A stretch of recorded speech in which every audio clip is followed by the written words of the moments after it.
মে মাস মঘা নক্ষত্রের জন্য কেমন যাবে তা নিয়ে আলোচনা হবে।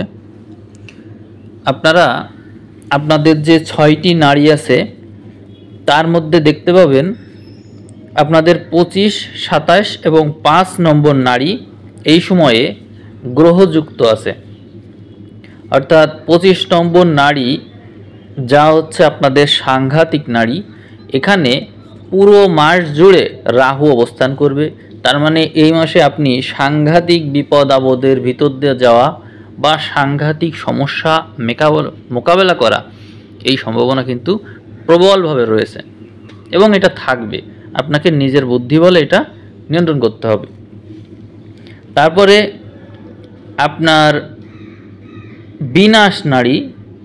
বিনাশ নাড়িতে মাসের 15 থেকে 31 তারিখ পর্যন্ত বৃহস্পতি অবস্থান করছে, যার কারণে আপনি বিনাশকারী যে সমস্ত কর্মকাণ্ড আছে বা বিপজ্জনক যে সমস্ত কর্মকাণ্ড আছে তার থেকে দৈবভাবে বৃহস্পতির মতন শুভ গ্রহের প্রভাবে বেঁচেও যাবেন। তার মানে বোঝা গেল আপনি মাসের পুরোটা সময় রাহু দ্বারা সাংঘাতিক সমস্যায় আক্রান্ত থাকলেও মাসের 15 থেকে 31 তারিখ পর্যন্ত কিন্তু বৃহস্পতির প্রভাবে সুরক্ষিত আছেন, অর্থাৎ প্রাণনাশের সম্ভাবনা থাকছে না। এদিকে আপনার সমুদয় নাড়ি অর্থাৎ 27 নম্বর নাড়ি, সেখানে 1 থেকে 7 তারিখ পর্যন্ত সেখানে বুধ অবস্থান করবে।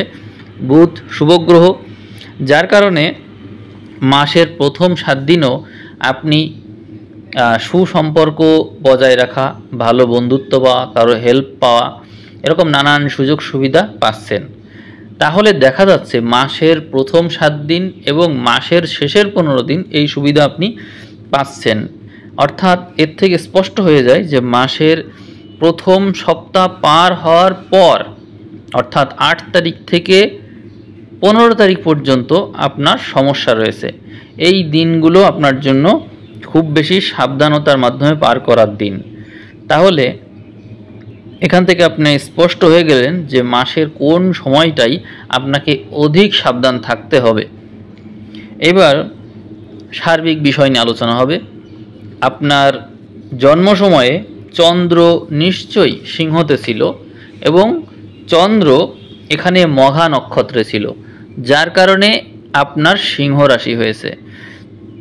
মঘা হচ্ছে কেতুর নক্ষত্র, তার কারণে আপনার ভিতরে কেতুর বৈশিষ্ট্যগুলো বেশি প্রবল হবে। আমরা দেখে নেব মাসের কোন সময়ে কেতু কোথায় অবস্থান করছে। আমরা দেখতে পাচ্ছি মাসের প্রথম 18 দিন কেতু আপনার সম্পদের ঘরে অবস্থান করছে এবং মাসের পরবর্তী যে দিনগুলো অর্থাৎ 18 তারিখের পরে কেতু চলে আসছে সিংহতে। অর্থাৎ আপনার যে জন্ম নক্ষত্র সেখানেই কেতু এসে অবস্থান করবে 18 তারিখের পর থেকে। তাহলে আপনি মানসিকভাবে কেমন হবেন সেটি নিয়ে আলোচনা করা যাক। এতদিন কেতু আপনার সম্পদের ঘরে থাকার কারণে সম্পদ সংক্রান্ত, বাক্য সংক্রান্ত নানান কিছু ভিতর দিয়ে আপনাকে যেতে হয়েছে। যেমন কথাবার্তার ক্ষেত্রে আপনি অনেক কথারই উত্তর দেবেন না, আবার অনেক সময় জটিলভাবে উত্তর দিবেন, আবার অনেক সময় আপনার কথা অন্যরা বুঝবে না। এরকম নানান সমস্যার ভিতর দিয়ে আপনাকে ইতোমধ্যেই যেতে হয়েছে। এখন যখন কেতু আপনার লগ্নে এসে বসছে তখন কেমন হবে? আপনার যেহেতু মূল নক্ষত্রই হচ্ছে কেতু, তার কারণে আপনার ভিতরে এর প্রভাব আরও বেড়ে যেতে পারে। সেক্ষেত্রে আপনার মস্তিষ্কে নানা রকম চাপ অনুভূত হওয়া, আপনি মানুষের থেকে, সমাজের থেকে সেপারেট হয়ে যাওয়া, তারপরে হচ্ছে ভুল বোঝাবুঝির শিকার হওয়া বা কারোর রোষের শিকার হয়ে পরবর্তীতে দেখা যাচ্ছে যে আপনি বিচ্ছিন্ন হয়ে গেলেন। আপনার কোনো দোষ নেই, তবুও আপনি বিচ্ছিন্ন হয়ে গেলেন বা অন্যদের সাথে আপনার কথাবার্তা ওইভাবে চলছে না, অন্যদের সাথে আপনার কমিউনিকেশন গ্যাপ তৈরি হচ্ছে, এরকম নানান সম্ভাবনা রয়েছে। আবার একই সাথে এই সম্ভাবনাও রয়েছে যে আপনি পৃথক হলেও আপনি অন্যদের থেকে অধিক পরিমাণে যোগ্য হয়ে ওঠার চেষ্টা করবেন।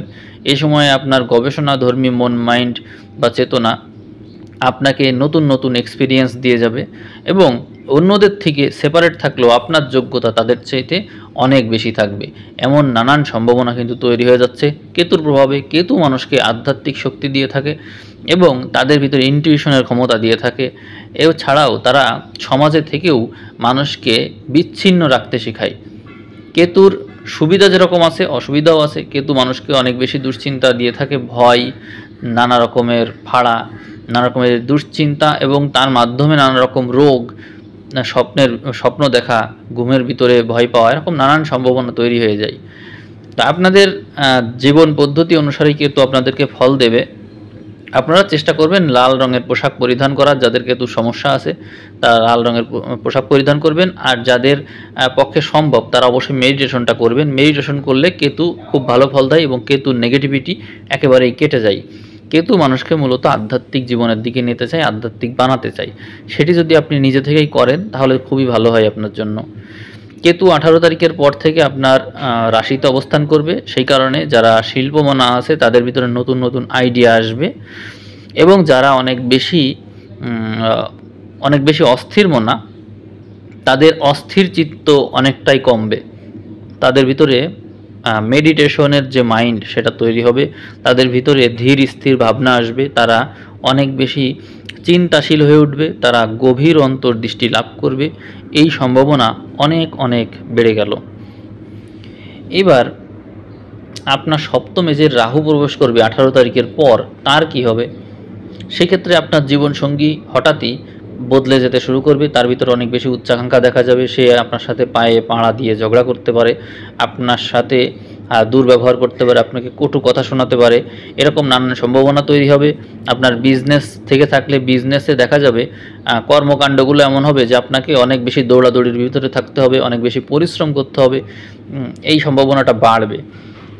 আর জীবনসঙ্গীর কাছ থেকে এই সময় যদি আপনি প্রত্যাশিত আচরণ নাও পান, তবু মন খারাপ করবেন না, কারণ এটা গ্রহ নক্ষত্রের পরিস্থিতিজনিত কারণে হচ্ছে। এটি তার বৈশিষ্ট্য না, এটি তার সাময়িক বৈশিষ্ট্য, সবসময়ের বৈশিষ্ট্য এটা না। এছাড়াও মাসের প্রথম যে 15 দিন বা 18 দিন থাকছে, সেই সময়ে রাহু অবস্থান করবে আপনার ষষ্ঠে, যার কারণে ষষ্ঠ ঘরে অন্যান্য গ্রহ সাপেক্ষে শুক্র শনি রয়েছে। সেক্ষেত্রে ধর্মীয় বিদ্বেষজনিত কারণে যুদ্ধ বিগ্রহের সম্ভাবনা রয়েছে। সেক্ষেত্রে তার দ্বারা আপনি নিজেও প্রভাবিত হতে পারেন, তার স্মৃতি আপনাকেও বহন করতে হতে পারে। আপনার পরোক্ষভাবে হোক প্রত্যক্ষভাবেই হোক এর দ্বারা ক্ষতিগ্রস্ত হওয়া বা এর চেতনাকে নিজের ভিতর ধারণ করে দুঃখ পাওয়া বা শিক্ষা নেওয়া, এই সম্ভাবনা প্রবলভাবে রয়েছে আপনার মধ্যে। আপনার নবম ঘরে বুধকে দেখা যাবে। বুধ দ্বিতীয় ও একাদশপতি হিসেবে আপনার পঞ্চমে অবস্থান করে আপনাকে নানান দিক থেকে অর্থ আয়ের চেষ্টা করাবে এবং এ সময় আপনার প্রেম ভাগ্যও শুভ বন্ধুত্ব তৈরি হবে এবং তার মাধ্যমে আপনি লাভবান হবেন, এই সম্ভাবনা প্রবল রয়েছে। এছাড়াও বুদ্ধি বলে সম্পদ অর্জন করার ক্ষমতা আপনার অনেক বৃদ্ধি পাবে। রবি লগ্নপতি বা রাশির অধিপতি হিসাবে অত্যন্ত তুঙ্গি হয়ে নবমে অবস্থান করবে এবং পরবর্তীতে দশমে যাবে, যা আপনার কর্মক্ষেত্রকে অনেক বেশি প্রসারিত করবে। তো সেই হিসাবে আমি বলবো যে আপনি এই মাসে নানা রকম অসুবিধা দেখবেন নিজের চোখে, কিন্তু নিজের যোগ্যতা বলে এই সমস্ত সমস্যা আপনি মোকাবেলা করার সক্ষমতা অর্জন করবেন। যারা চাকরি ভাগ্য নিয়ে কথা শুনতে চান তাদেরকে বলবো যে আপনাদের এই সময়ে ষষ্ঠ ঘরে মঙ্গলের দৃষ্টি থাকছে, যার কারণে মঙ্গল আপনাদেরকে রাজ্যকারী গ্রহ হিসেবে অত্যন্ত শুভ ফল দেওয়ার চেষ্টা করবে। তবে আপনাদেরকে যথেষ্ট দুঃখ কষ্ট সংগ্রাম সংঘর্ষ করিয়ে তারপরে তার ফলটা দিবে। আপনারা যদি এই পরিশ্রমটা করতে পারেন তাহলে আপনাদের এখানকার যে সফলতা তার পুরোটাই মিলবে এবং এই জায়গাটা আপনাদের জন্য অত্যন্ত শুভ। তো আমি ব্যস্ততার কারণে, যেহেতু আমি ট্রেনিংয়ে আছি, 4 মাসের ট্রেনিং, এই ব্যস্ততার ভিতর দিয়েই আমি খুব অল্প সময়েই আপনাদেরকে যতটুকু পারলাম বলার চেষ্টা করলাম। আপনাদের যদি প্রশ্ন থাকে তো সেই বিষয়ে জানাবেন, পরবর্তীতে আমি চেষ্টা করব সেই বিষয়ে উত্তর দেওয়ার। তো আজকের রাশিফল আমি এখানেই শেষ করব। সবাই ভালো থাকবেন, ধন্যবাদ।